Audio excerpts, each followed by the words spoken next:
Hi అండి, అందరికీ నమస్కారం. అమ్మకు మళ్ళీ పెళ్ళి. రచన గళం వసంతశ్రీ. దివ్య, రామ్మ అన్నం తిందాం అంది గిరిజ. నాకొద్దమ్మా, ఆకలి వేయట్లేదు.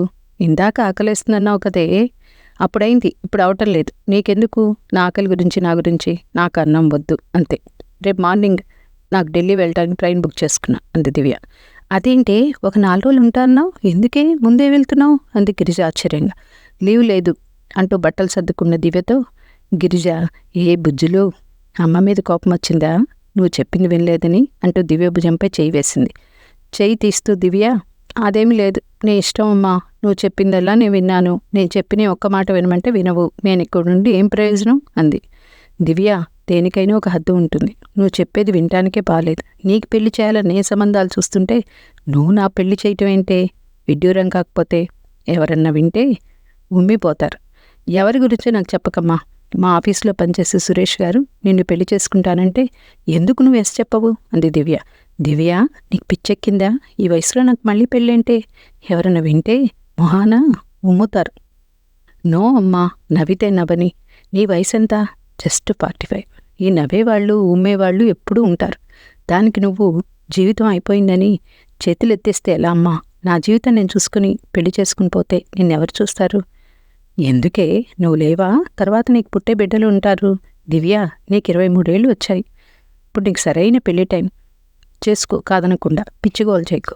మా ఫ్రెండ్స్ వాళ్ళ పిల్లలు ఉన్నారిద్దరు. ఎవరో ఒకరిని సెలెక్ట్ చేయి. ఈ నెలలో కాకపోతే మళ్ళీ 6 నెలల వరకు ముహూర్తాలు లేవు. సరేనా? నా బంగారు తల్లివి కదూ. ఒక జన్మకు ఒకటేనే పెళ్ళి. మీ నాన్నగారి స్థానంలో మరొకరిని ఊహించుకోలేను. ఆ యాక్సిడెంట్లో ఆయన పోకుండా ఉంటే నా జీవితం బాగుండేది. అసలు నేను పోతే ఇంకా బాగుండేది అంటూ కళ్ళనీళ్ళు తుడుచుకుంది గిరిజ. అమ్మా, నాన్న పోయి 10 ఏళ్ళు అవుతుంది. నాన్న జాబ్ చేస్తూ నన్ను ఇంత దాని చేయటానికి నువ్వెంత సఫర్ అయ్యావో నాకు మాత్రమే తెలుసు. ఒకవేళ నీ ప్రకారమే వద్దాం. నువ్వు పోయి నాన్న ఉంటే ఎప్పుడో మళ్ళీ పెళ్లి చేసుకున్నాడు. ఈ నవ్వే వాళ్లకు తెలియదు మనం ఎన్ని బాధలు పడ్డాము. ఎవరికైనా వాళ్ళ దాకా వస్తే గాని ఎదుటి వాళ్ళ బాధలు తెలియదు. ప్లీజ్ అమ్మా, ఒప్పుకో అంది దివ్య.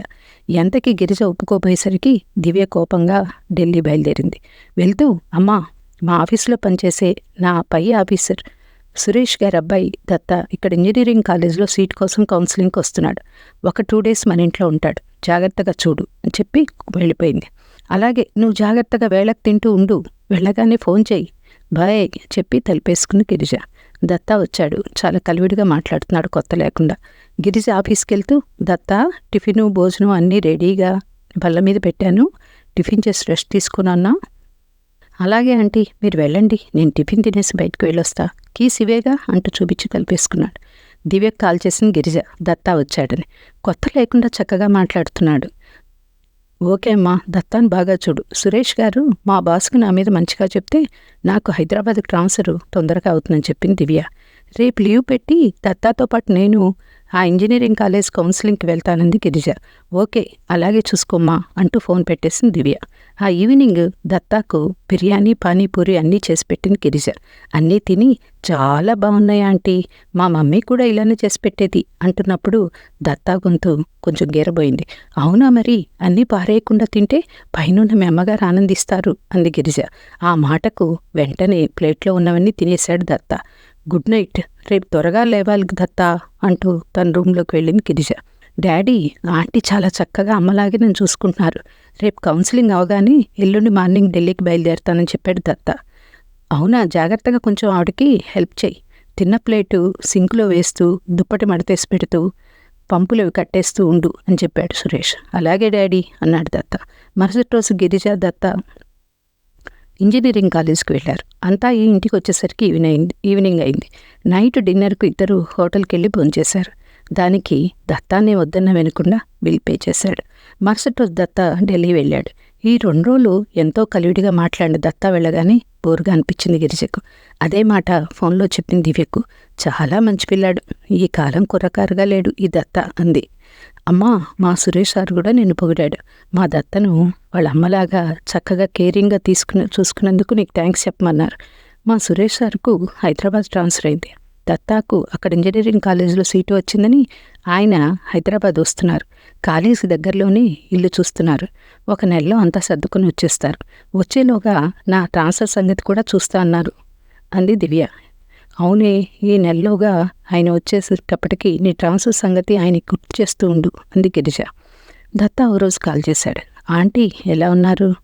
థ్యాంక్స్ దత్త, మర్చిపోకుండా గుర్తుపెట్టుకుని కాల్ చేశావు. వేళకు తిండి తిని నిద్రపోతున్నావు నాన్న అని అడిగింది గిరిజ ప్రేమగా. భలే వారే ఆంటీ, ఎలా మర్చిపోతాను, దగ్గరుండి కొసరు తినిపించిన మిమ్మల్ని అన్నాడు. అదేమీ లేదులే కానీ మీ డాడీకి చెప్పి దివ్యకు హైదరాబాద్ ట్రాన్స్ఫర్ అయ్యేలా చూడు బంగారు అంది గిరిజ. షూర్ ఆంటీ, తప్పక చెప్తాను నాన్నకి. దివ్యకు కూడా నన్ను చాలా బాగా చూసుకుంటుంది. మేము హైదరాబాద్ వచ్చిన తర్వాత మిమ్మల్ని కలుస్తాం ఆంటీ, బాయ్ అని ఫోన్ పెట్టేశాడు.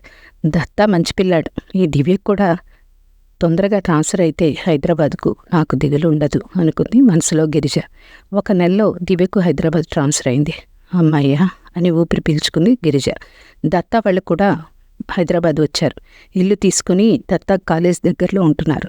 దత్తా రోజు కాలేజీకి వెళ్ళొస్తున్నాడు. ఒక ఆదివారం సురేష్ దివ్య వాళ్ళని తన ఇంటికి భోజనానికి పిలిచాడు. దివ్య గిరిజ ఇద్దరూ వెళ్ళారు. ఆ ఇల్లు ఇద్దరు మగవాళ్ళు ఇల్లులాగా లేదు, ఎంతో నీట్గా ఉంది. దత్త గిరిజను చూసి ఆంటీ బాగున్నారా అని దగ్గరకు వచ్చాడు. ఆంటీ చూడగానే నన్ను మర్చిపోయావా దత్త అని దివ్య అంటంతో అదేమీ లేదక్కా అంటూ దివ్య దగ్గరకు వచ్చి సోఫాలో కూర్చున్నాడు. లోపల నుండి సురేష్ వచ్చి థ్యాంక్స్ గిరిజ గారు, మా అబ్బాయిని అంత బాగా చూసుకున్నందుకు. అదేమీ లేదు, చాలా బాగా కొత్త పాత లేకుండా కలిసిపోతాడు మీ దత్త. నేనే థ్యాంక్స్ చెప్పాలి మీకు, మా అమ్మాయికి ఆఫీస్లో ఎంతో హెల్ప్ చేస్తున్నందుకు అంది గిరిజ. ఇప్పటికీ లేట్ అయింది, రండి లంచ్ చేద్దామంటూ డైనింగ్ టేబుల్ వైపుకు దారి తీశాడు సురేష్. అమ్మా, నువ్వు కూడా ఇన్ని వంటలు చేసుండవు, సార్ ఎన్ని చేశారో అంది దివ్య. నిజమేనే, ఎందుకండి ఇవన్నీ చేశారు? మీరు కూర్చోండి, నేను వడ్డిస్తాను అంటూ గిరిజ అందరికీ ప్లేట్లలో వడ్డించింది. వచ్చే ఆదివారం మా ఇంటికి లంచ్కి రండి సార్ అంది దివ్య సురేష్తో. అవునండి, తప్పకుండా రండి, మీరు దత్త మా ఇంటికని ఇన్వైట్ చేసింది గిరిజ. అలా అప్పుడప్పుడు కలుస్తున్నారు గిరిజ సురేష్ ఫ్యామిలీస్. ఇప్పుడు దివ్యకు వివాహ ప్రయత్నాలు ముమ్మరం చేసింది గిరిజ. మళ్ళీ దివ్య ముందుకేసింది. నువ్వు సురేష్ సార్ మ్యారేజ్ చేసుకుని నాకు పెళ్లి చేస్తేనే నేను పెళ్లి చేసుకుంటాను, లేదా సూసైడ్ చేసుకుంటానని గొడవ చేసింది దివ్య. సరే, నీకోసం ఒప్పుకుంటానే, కానీ దత్త నన్ను వాళ్ళ అమ్మ స్థానంలో ఒప్పుకుంటాడా లేదు, ఎందుకు వచ్చిన ఈ తిప్పలు, నన్ను వదిలేయివే అని వేడుకుంది గిరిజ దివ్యను. నీకెందుకు అవన్నీ నా మీద వదిలిపెట్టు అంది దివ్య. మరుసటి రోజు దత్తాకు కాల్ చేసి మాట్లాడింది దివ్య. దత్త, నీకు మా అమ్మను మీ నాన్న చేసుకోవటం పెళ్లి చేసుకోవటం ఇష్టమే కదా అని అడిగింది దివ్య. ఇష్టమే కా అన్నాడు ఆనందంగా. నేను మా అమ్మను ఒప్పించాను, మీ డాడీతో నువ్వు మాట్లాడు అంది దివ్య. ఓకే అక్క, నేను చూసుకుంటా, ఆ విషయం నాకు వదిలే అన్నాడు దత్త. దత్త సురేష్తో డాడీ నాకు అమ్మ కావాలి అన్నాడు. ఒరే, ఇదేమి సినిమా కాదు, సినిమాలలాగా మా నాన్నకు పెళ్ళి మా చెల్లికి మళ్ళీ పెళ్ళి ఇలాంటివి చూసి నాకు పెళ్లి చేయాలని చూడొద్దు. ఇది జీవితం, వస్తువు అంతకన్నా కాదు. నువ్వు అమ్మ అనగానే షాప్కి వెళ్ళి ఒక అమ్మ బొమ్మను తేవటానికి అన్నాడు కోపంగా సురేష్. నువ్వు ఒప్పుకుంటే నేను ఒక ఇంటి నుండి అమ్మని తెచ్చుకుంటాను అన్నాడు దత్త. ఆహా, అంత పెద్దవాడు అయ్యావురా, ముందు నువ్వు చదువు మీద దృష్టి పెట్టబోయ్ అన్నాడు సురేష్ కోపంగా. నువ్వు మళ్ళీ పెళ్లి చేసుకుంటేనే నేను చదువుకునేది, లేదంటే లేదని ఆ రోజు కాలేజీకి వెళ్లకుండా ఇంట్లోనే రూమ్లో తలుపేసుకుని కూర్చున్నాడు దివ్య. దత్త ఇక్కడ 2 రోజుల నుండి అన్నం తినకుండా దత్త అక్కడ దివ్య ఎలాగో ముందు సురేష్ గిరిజ మాట్లాడుకోవటానికి ఒప్పించారు. గిరిజ సురేష్ కలిసి మాట్లాడుకున్నారు. గిరిజ తన జాబ్ మాన్నని, తన జీతము తనుండే ఇల్లు దివ్యకు చెందాలని, మీ జీతం గురించి నేను అడగను, కేవలం ఇది మన పిల్లల కోసమే మరియు తోడుగా ఉండటానికి మాత్రమేనని ఇద్దరూ అనుకొని ఒప్పుకొని పెళ్లికి గ్రీన్ సిగ్నల్ ఇచ్చారు. ఇప్పుడు పెళ్లికి పెద్దలు మన దివ్య మరు దత్తాలు. పెళ్లి సింపుల్గా గుళ్ళో పెళ్లి చేసుకున్నారు. అమ్మా, ఇప్పుడు నీ పెళ్లిలో నీ పక్కన నేనున్నాగా అని దివ్య ఆనందపడింది. నేను కూడా ఉన్నా, మనిద్దరము మన అమ్మా నాన్న పెళ్లిలో ఉండటం నిజంగా గ్రేట్ కదూ అన్నాడు నవ్వుతూ దత్త. అవును తమ్ముడు, మనం అందరితో మా అమ్మా నాన్నల పెళ్ళికి వాళ్ళు మమ్మల్ని పిలిచారని చెప్పుకోవచ్చు నవ్వుతూ అంది దివ్య. అందరు కలిసి ఇప్పుడు ఒకే ఇంట్లో ఉంటున్నారు. 4 ఉన్న పెళ్లి ఫోటోని హాల్లో తగిలించారు పిల్లలు. తర్వాత దివ్య పెళ్లి గిరిజ సురేష్లు కలిసి చేశారు.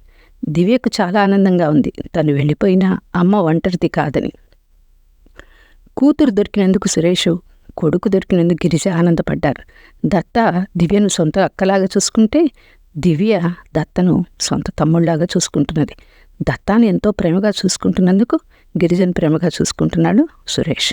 కొసమెరుపు పిల్లలు వాళ్లకు రెక్కలొచ్చి ఎగిరిన తర్వాత ఇల్లు ఖాళీ అయితే ఒంటరిగా ఉండలేక తోడును వెతుక్కునే వాళ్లను మనం ఎగతాళి చేయకూడదు.